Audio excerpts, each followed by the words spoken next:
facility. Also in the bulletin tonight, we'll take you to our Kejetia in Retinal districts where 4 children with rare disease to avoid stigma are being denied basic rights to care.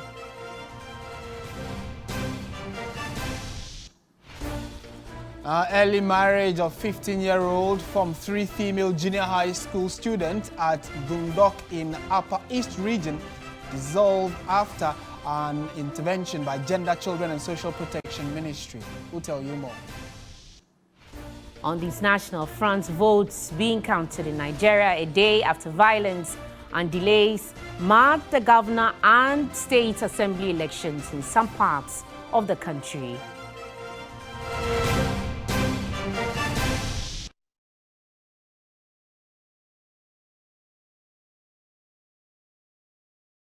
We have details of all these stories and more, and do let us know what your thoughts are on the many stories we have for you this evening. Business, sports, entertainment, all coming up.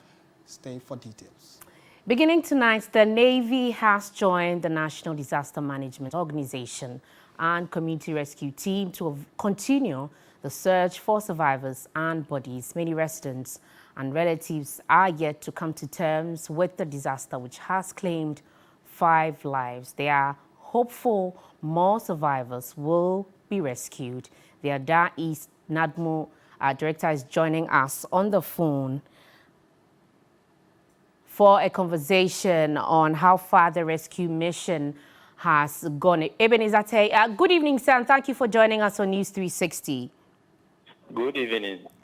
Have there been any rescues tonight or anybody's retrieved from the lake? Yes, as it stands from yesterday, we have recovered 5 bodies from the river who are confirmed dead, 2 female adults and 3 children.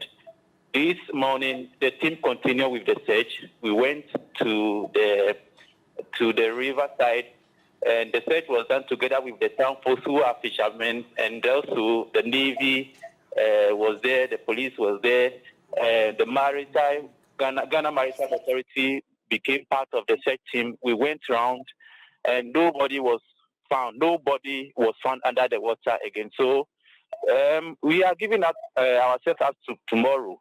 The search will still continue. If you are not able to recover anybody from the river, it means that there is nobody again. So the death rate stands 5 as it is today. Thank you. But how many bodies really are we looking to rescue?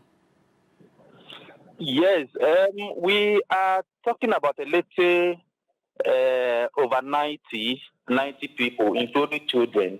But as the thing occurred yesterday, most of them were rescued. So majority of them were rescued. What is happening now is that we don't know the actual people who joined the boat and are visitors. Because we were told visitors also came from all over, and they were in that same boat trying to cross over the water.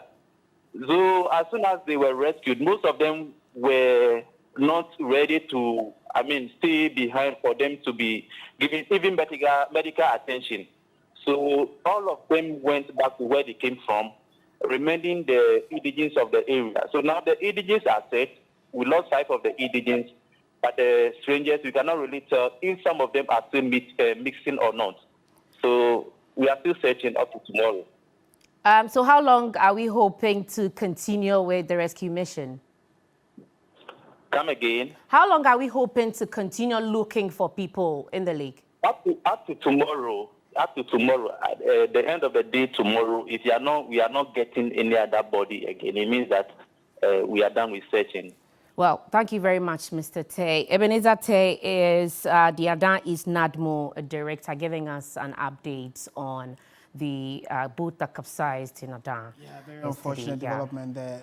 We can only hope that they find a few more people. That's what we're praying for. Today they've been able to rescue 5 of them. Still on that subject, those survivors of Saturday's boat disaster at Ada have blamed the boat operator for the accident, which has claimed 5 lives, including that of children.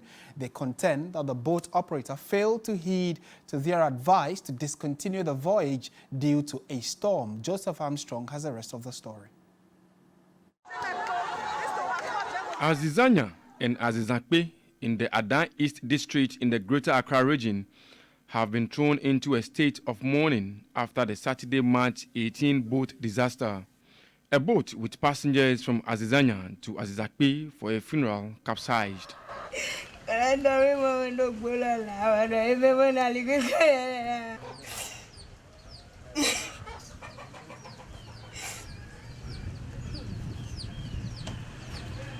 22-year Mary Donukin, though survived, lost her only child. The time we were going, the water is entering in the boat, and we were saying to the owner that he should go back and remove some of us, but he refused.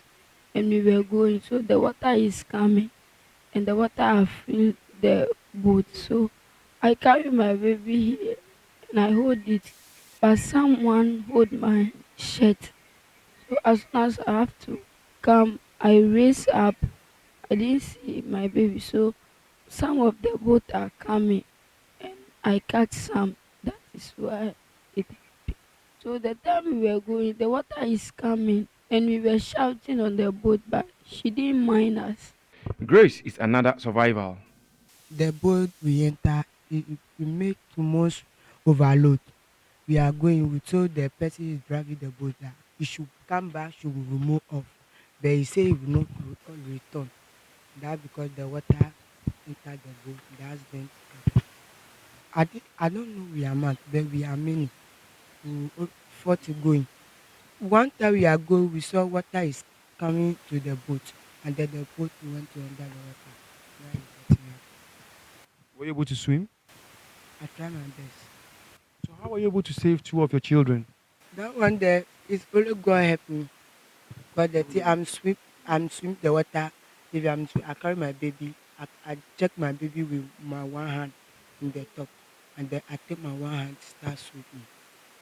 She managed to save her child, but later found out that her elder sister, Doreen Apaflo, also on the boat, couldn't make it, leaving behind 4 teenage children. Other survivors spoke with the news team. On our way, we realized the load was too much for the boat.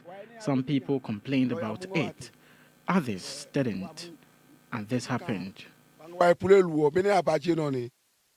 The bodies have been deposited at the Faith Kope Hospital morgue.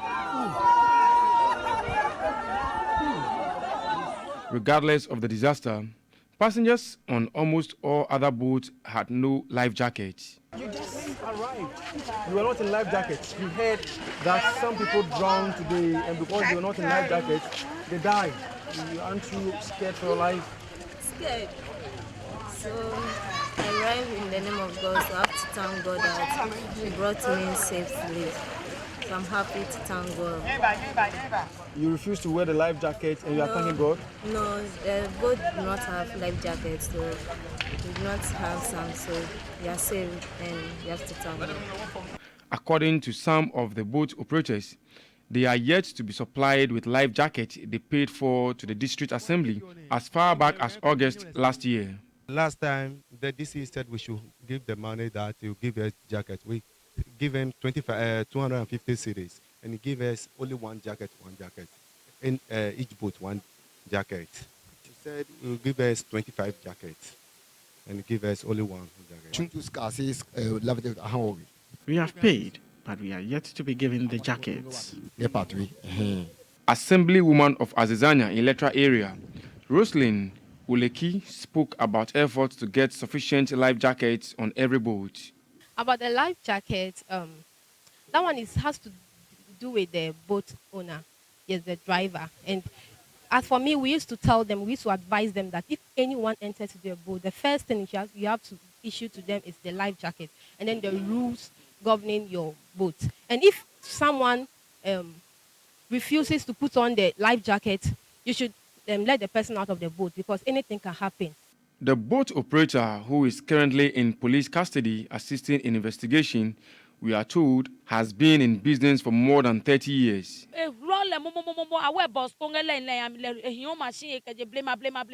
He's the only boat operator the community trusts in. This is pure accident that can happen to anyone.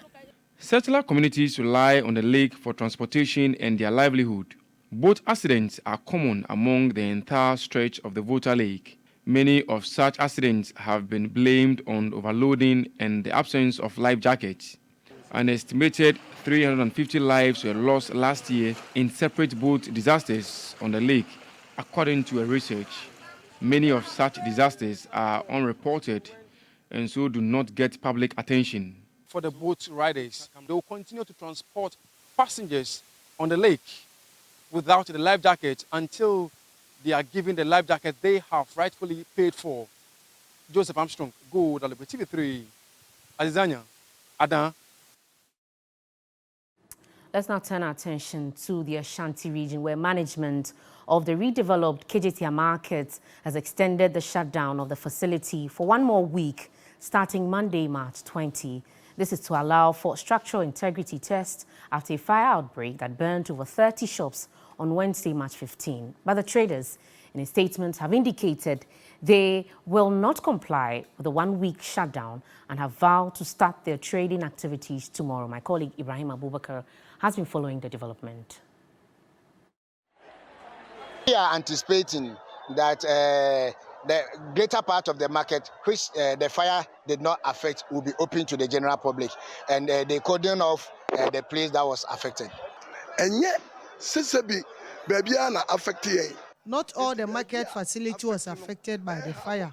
Authorities should rather close the affected area and allow traders who are not affected to ply their trading activities. We will not agree to an extension of a shutdown because already people are losing out.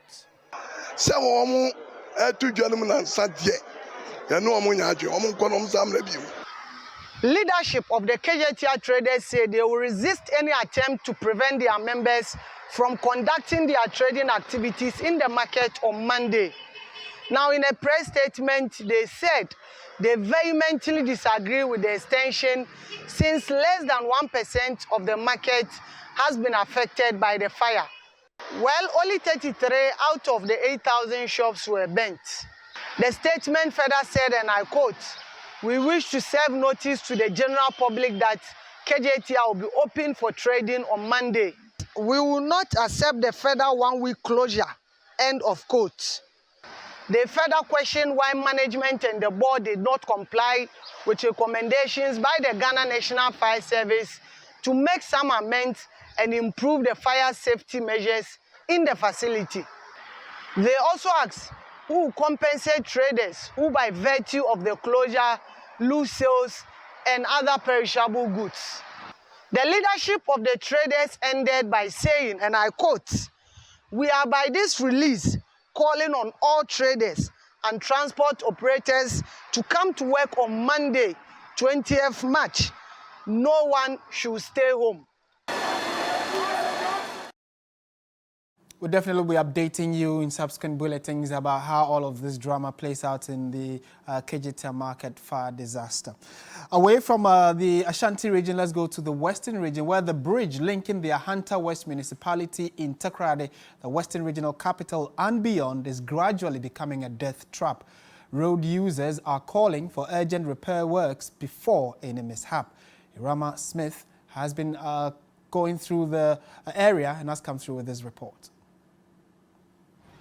For a first-time user, the noise coming from the Usejo Bridge, even as the vehicles ply it, will give you a scary impression that it is about to disintegrate.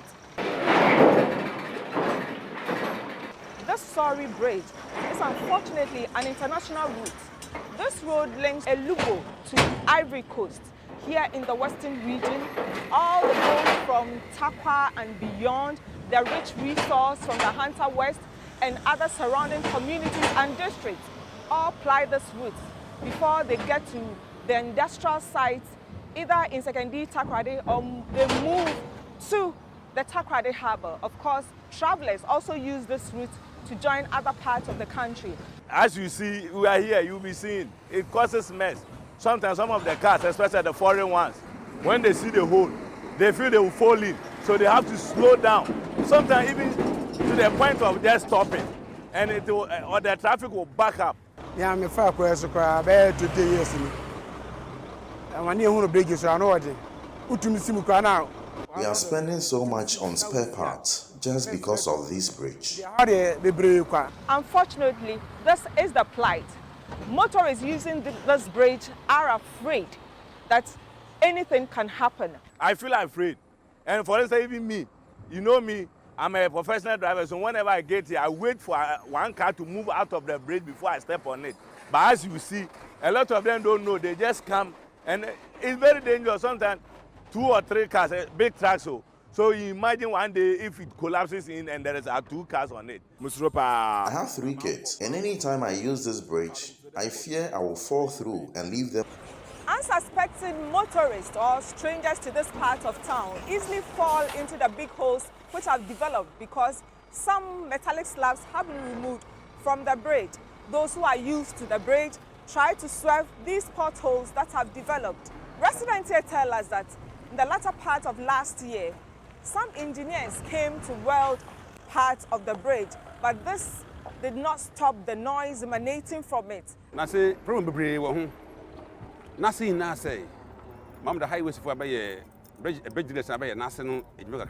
Some personnel from highways came here and informed us that the bridge will be closed for 3 months for maintenance works. But this did not happen.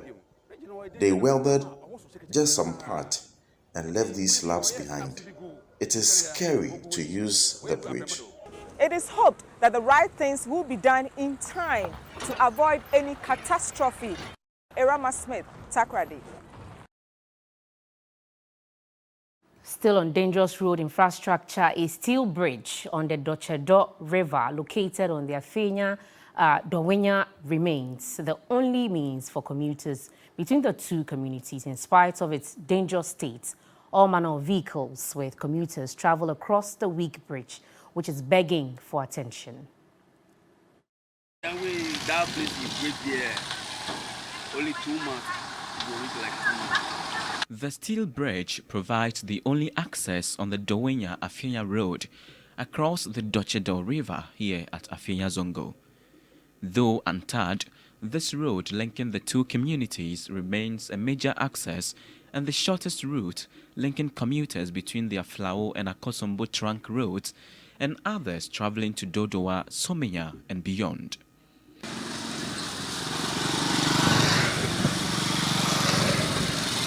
There are gaping holes, with some of the supporting metal slabs on the sides also disjointed. And the entire bridge shakes whenever vehicles and even motorbikes cross it.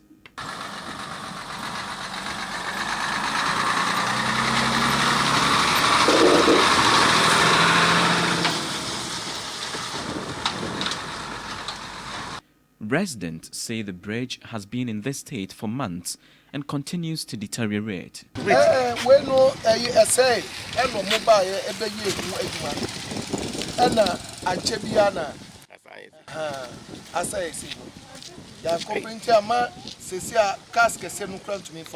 According to them, several complaints have been made to the District Assembly, Ghana Highway Authority, and other relevant agencies without any favorable response.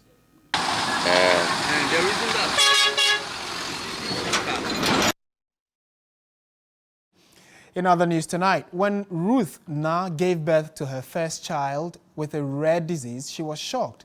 Then she went on to give birth to 3 more children, also with the same rare condition. To avoid stigma, the children are not in school and being denied their basic rights to education.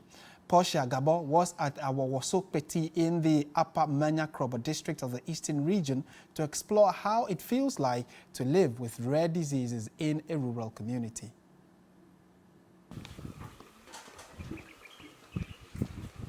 I'm here at a village called Awawoso in the Upper Manya-Krobo district of the Eastern region to meet a family who remain unbroken. Emmanuel. Onyasamia. Kachemuke. Godfred. Okay. Onyasamia. Kachemuke. Ruth. Okay. Hey. Onyasamia. Kachemuke. Esther. Esther.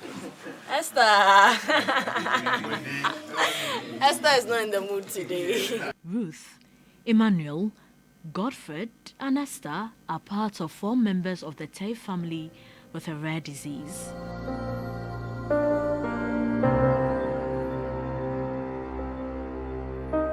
Other members of the family, Father Richard Tay, Mother Retinal, and their 3 other children, do not have the rare disease. It is said that these children are cursed, and I'm still with my wife because what has happened is not her fault.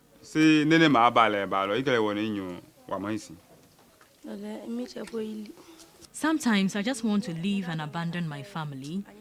Sometimes we don't even have money for food. We also don't have clothes for the kids as well.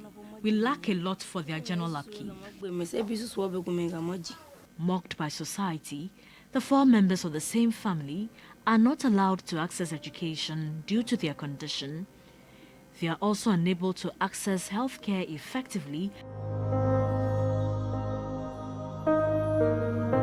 So they are made to do all the chores in the house in spite of their condition.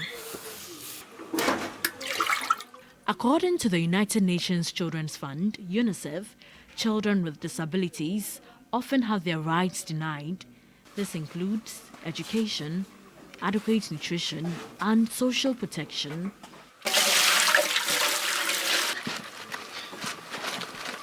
For 15-year-old Ruth, she wants to be educated but wonders if this is possible due to being at home all her life.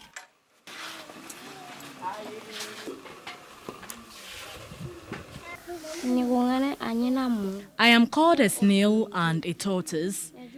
When I see my colleagues going to school, I am sad. I wish I was in school. While observing them, I realized they had similar symptoms like that of a story I covered a few years ago, that story of Ayeyi Yadomboache. I am the girl who has osteogenesis imperfecta, which means my bones are self-recumbent easily. According to the Genetic and Rare Diseases Information Center, a rare disease is defined as a disease or condition that affects fewer than 200,000 people.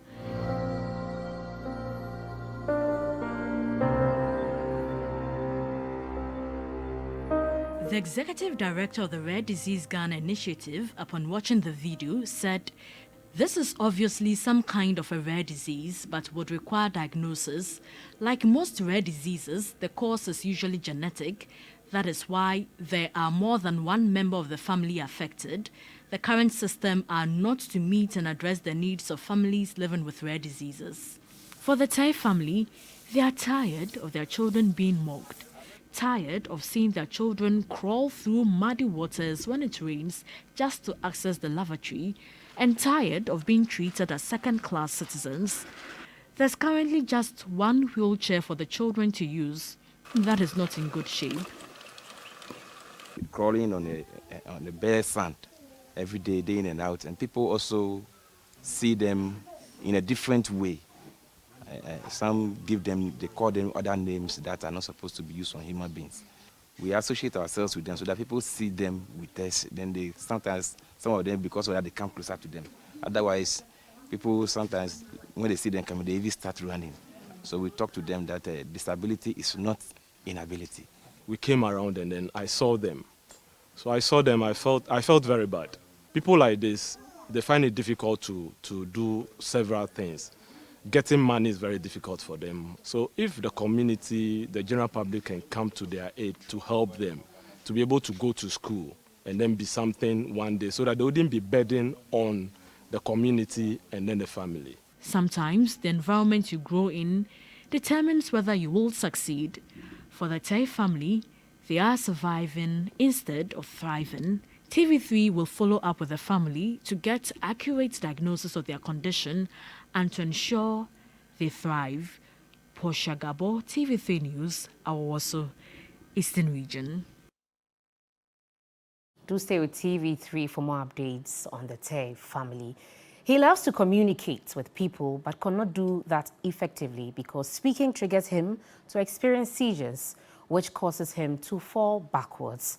That's the life story of Samuel Akono, a 24-year-old student pursuing a degree in art education at the University of Education, Winneba. My colleague Posha Gabo tells the touching story of a young man who wants the world to see him beyond his disability.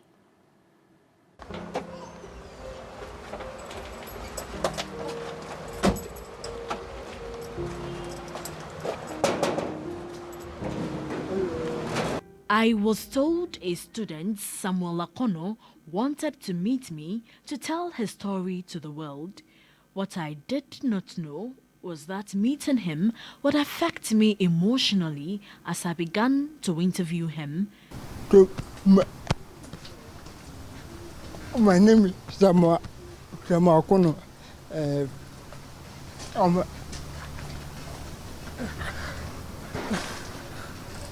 I'm a student of UEW. This is how I have been informed.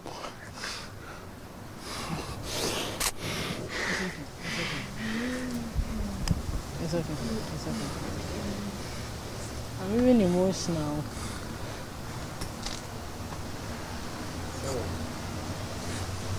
It's okay.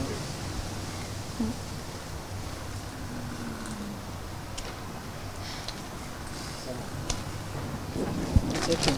Okay. It's okay. It's okay. Okay. It's okay. Don't talk. Don't talk. Don't talk. Don't talk. Someone, don't talk. When I came to do this interview with Samuel, I did not envisage the difficulty he'll have to go through while granting me an interview. So at this point, I'm not going to continue with this interview, but rather allow him to speak with me through different ways. For years, Samuel has had a rare disease and endures falling, having seizures and hitting his head on walls countless times while talking or attempting to talk. We had to continue our interview through text message. Samuel told me art allows him to express himself when words fail. He wants to draw me.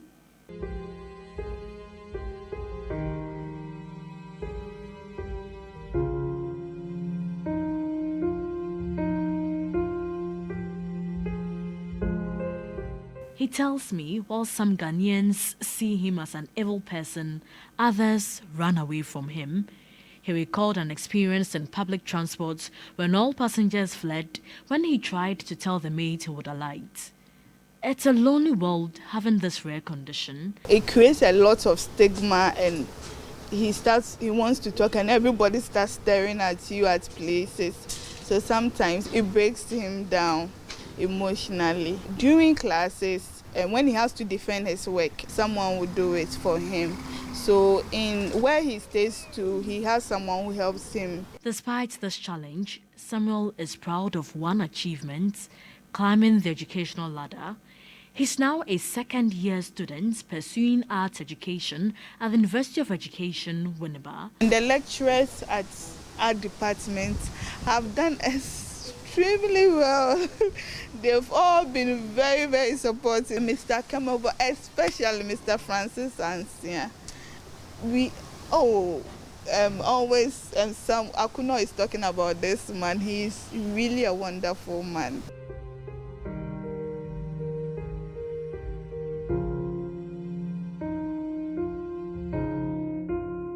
After hours put into drawing me, Samuel presents me with a portrait.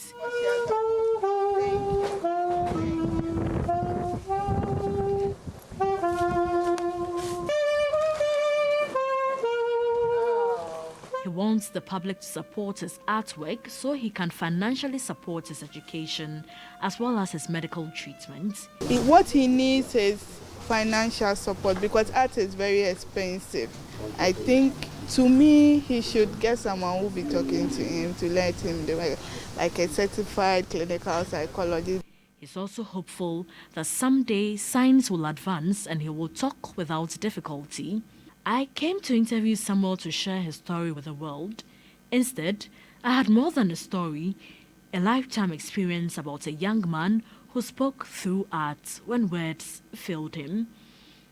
If you are able to talk without difficulty, do not take it for granted. Portia Gabo, TV3 News, Kaswa, Central Region.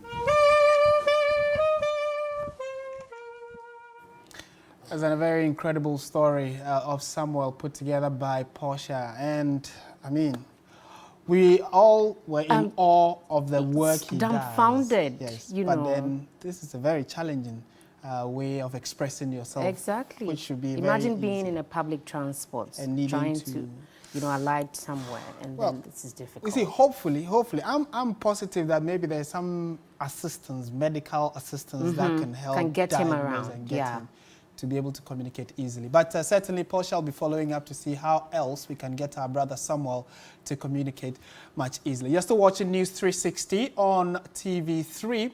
Let's go to some other stories now, focusing on health now. So, retinal detachment is a serious and potentially blinding eye condition that affects thousands of people across the world. Left untreated, it can cause permanent loss of vision. It is a complex medical condition, but one that can be prevented and cured with the proper care. Emmanuel Samani delves into retinal detachment and has come through with this following report. Retinal detachment is a medical condition that requires urgent attention for those who experience it. It is an eye disorder in which the retina detaches from its supportive layers such as the nerve tissue and blood vessels and causes vision impairment or blindness to those affected. Dede Apeti was a secretary with a travel and tour agency until recently. Dede was the sole breadwinner of her home before calamity struck. When I started, it was blurry. I could see, but it was blurry. So I decided to get an eye drop. I thought maybe the computer I was using was, because it had no protector, it was destroying my eyes. So I went to the pharmacy and got an eye drop. Dede developed retinal detachment in both eyes and has now lost her vision.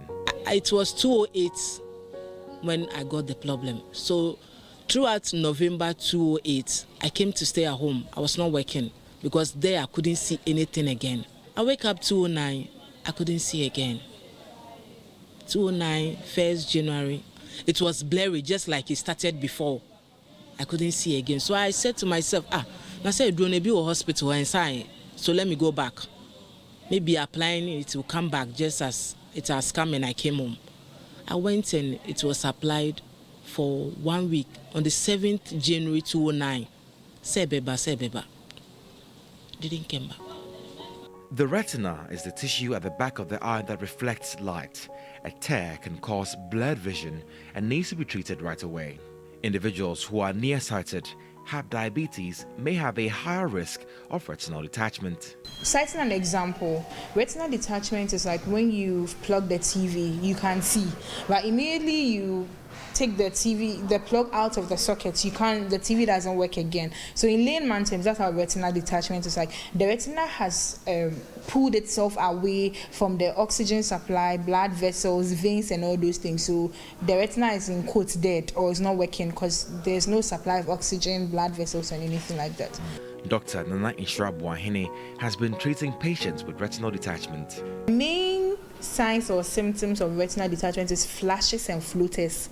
It looks like you see something moving in your eyes, like a line moving. That's what the flashes. You see like a line moving. You think you're seeing it outside, but it's actually moving inside your eye. And then the floaters, you see something swimming, like some small things. You might make you feel like small, tiny fishes or something swimming in water. That's how you see. Don't you think you're seeing it outside, but you're seeing it inside. Even sometimes you can just sneeze. When you sneeze, you realize that you see that kind of thing. Because of her condition, Dede has lost her source of livelihood. Paying rent is not easy for me. Friends come in to help me to pay my rent.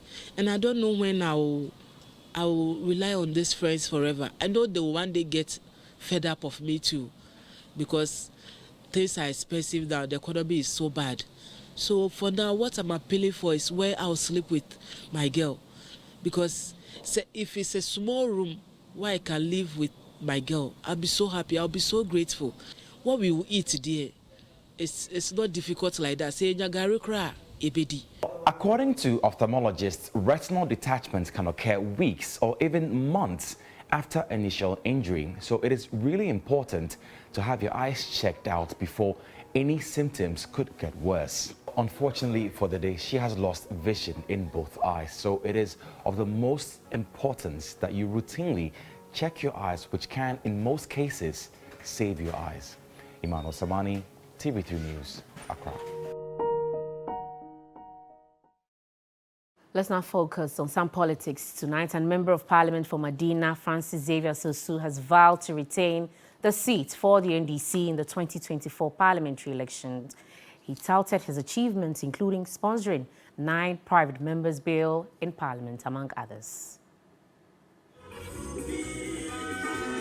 Accompanied by dozens of supporters, the MP says he is sure of resounding victory in the NDC parliamentary primary slated for May 13. The MP says he will continue to lobby for more projects and also support small startups for constituents. You know, I serve as a deputy ranking member for the Constitutional, Legal and Parliamentary Affairs Committee, and I've used that role to facilitate a number of legislations. Beyond that one, on my own and with some colleagues, I've been able to introduce about 9 private members' bills. One of them was even endorsed by the president, which is the bill to take away death penalty. You remember how I even led my constituents in Damfa to stage a demonstration to fight for roads in Damfa. As I speak to you today, I am still standing trial by this government. And I'm standing trial not because I'm a criminal, but because I was fighting for the people of Madina. One other individual, Prince Zakaria, has declared his intention to contest the legal practitioner. You're still watching News 360. Stay with us. When we return, we'll be bringing you Mission on News 360.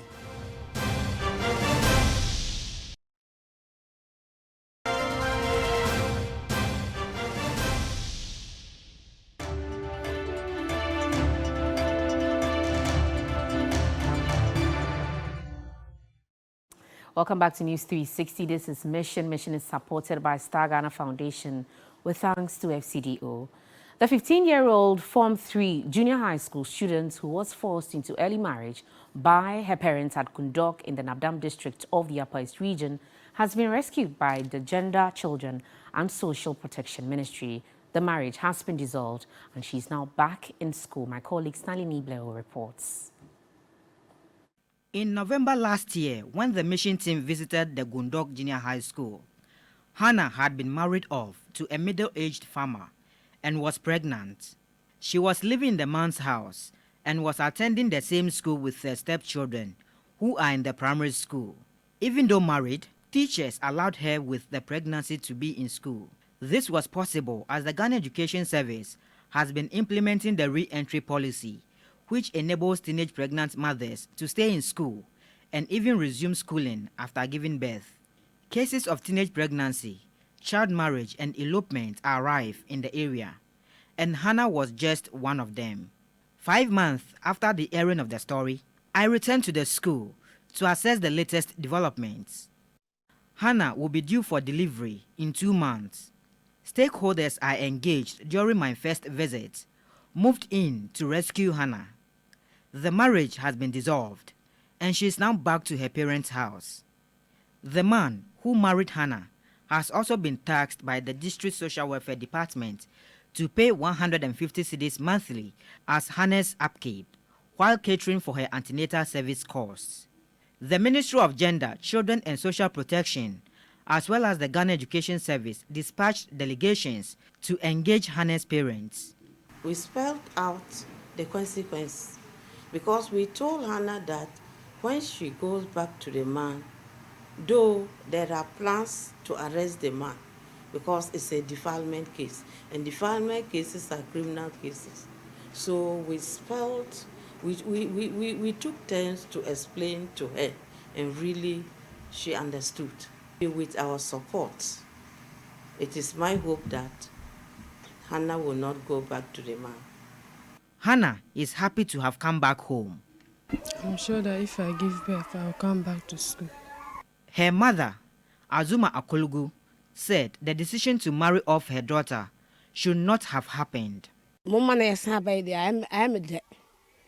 a dear pa, just a mamma, free. said ye a warrior city. I done me kaya me see who shall us a water.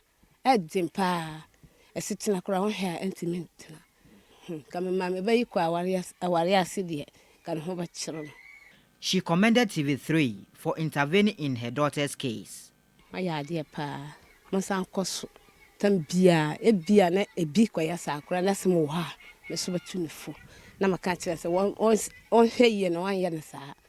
And say, mo yes, I pa my Jimena, young man and cosso. Just say, young co school. I named the baby, said the SCTN. After the Motiani. Head teacher of the Gundog Junior High School wants measures intensified by the community to avoid exposing girls to early marriages.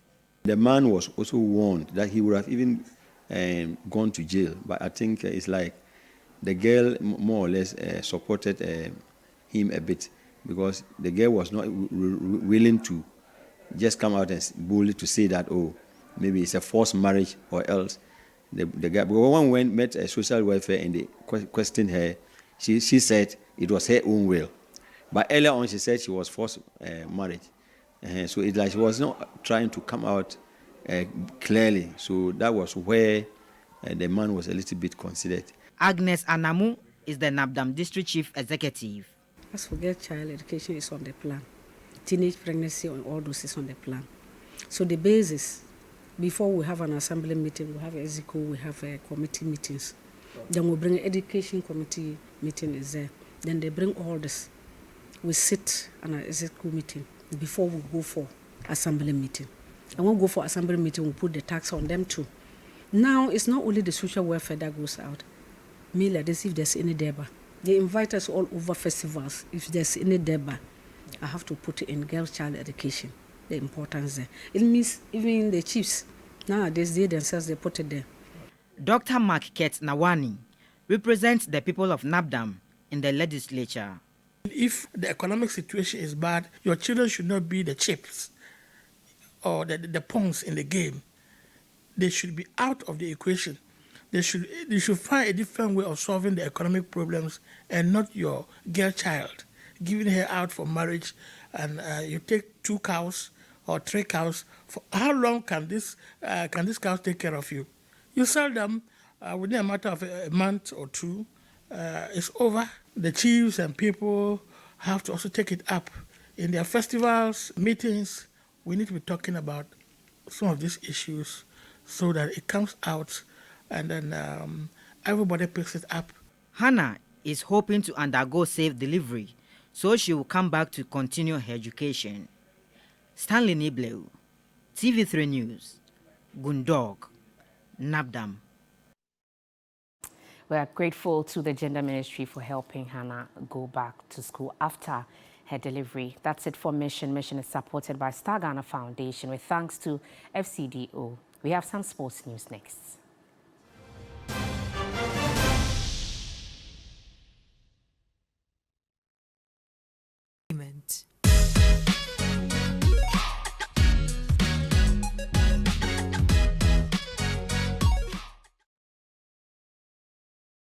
In entertainment news tonight, gospel hitmaker PAC is positive about beating Black Sherif and other nominated music heavyweights to win the 24th VGMA Artist of the Year accolade. My darling, trust me, I'm super excited. Right, so far 7 nominations. How do you feel about it? Is this something you were expected? Yes, I was even expected even more than that. But I think, sir, I got enough. So I thank God. Who does PAC see as the strongest contender for the Artist of the Year? Oh, I think everybody deserves to be nominated. So once I am in, I would say I don't have anybody that is, threatened for now. I am wishing that I will win. So yes, I still stand on where I was standing before. God on our side. We will win. All right, so finally, before we let you go, some people have also said that Black Sherif's here. What do you say to that? Black Sherif, he has also worked. But hey, I will still stand on my toes that still there shall be a miracle.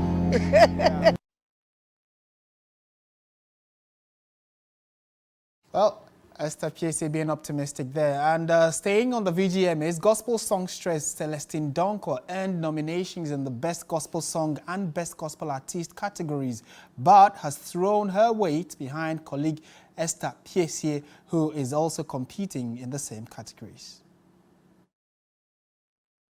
Any artist that wins is representing the gospel fraternity.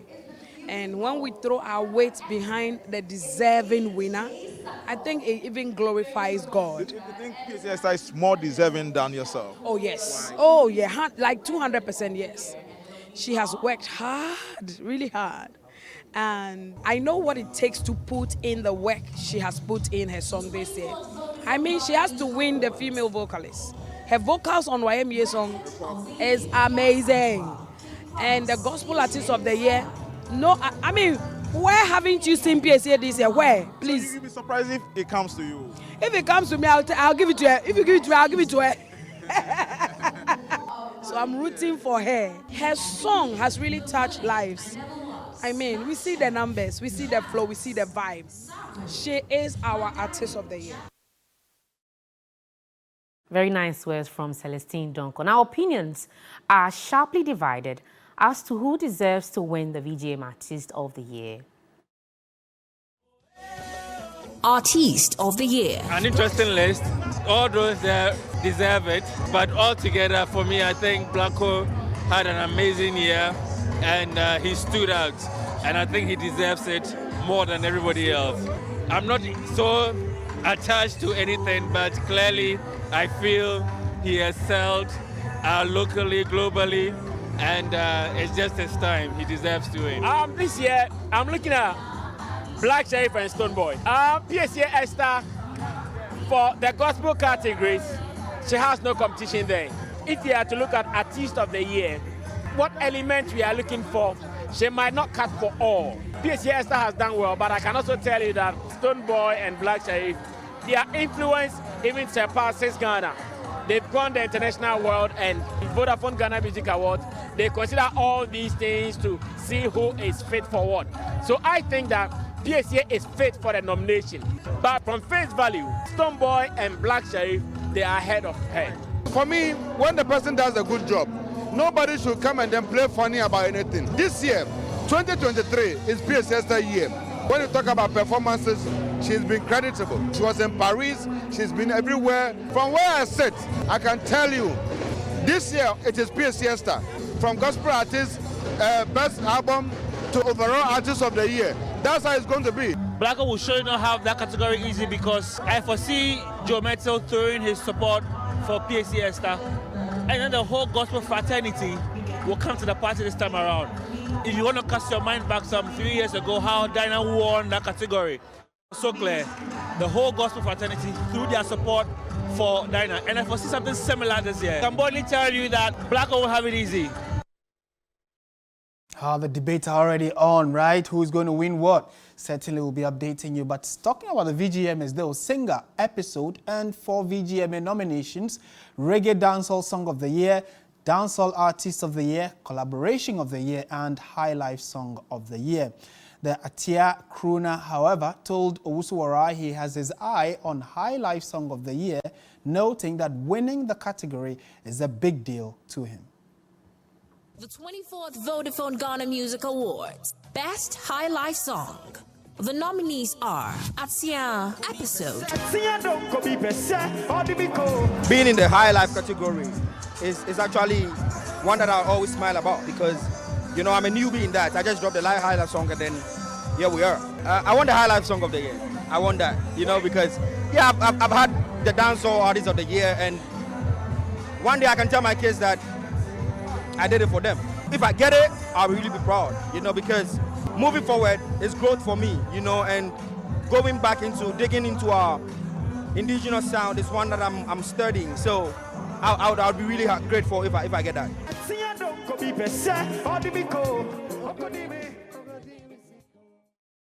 Atia Donko is actually the favorite of many guys. All right, so let's find out what's happening on the international front. Votes are being counted in Nigeria a day after violence and delays merged the governor and state assembly elections in some parts of the country. A few states, including Lagos, are allowing voting for a second day. Some 800 candidates are contesting the influential governor and state assembly seats. The poll comes 3 weeks after a contentious presidential election, which the opposition alleged was rigged in favor of the winner, Bola Tinubu. The former governor of Lagos, who was the ruling party candidate, won 37% of the vote, but Atiku Abubakar and Peter Obi, the second and third placed candidates, vowed to go to court to challenge the result.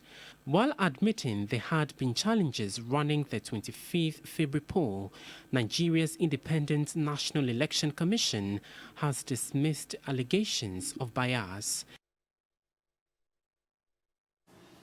And that's it from the News360 team. You can log on to 3news.com for more news, all of the ones we have shared with you tonight. And more, my name is Aisha Yakubu Khalid. And my name is Martin Isiedudati. Thank you very much for watching. Have a good evening.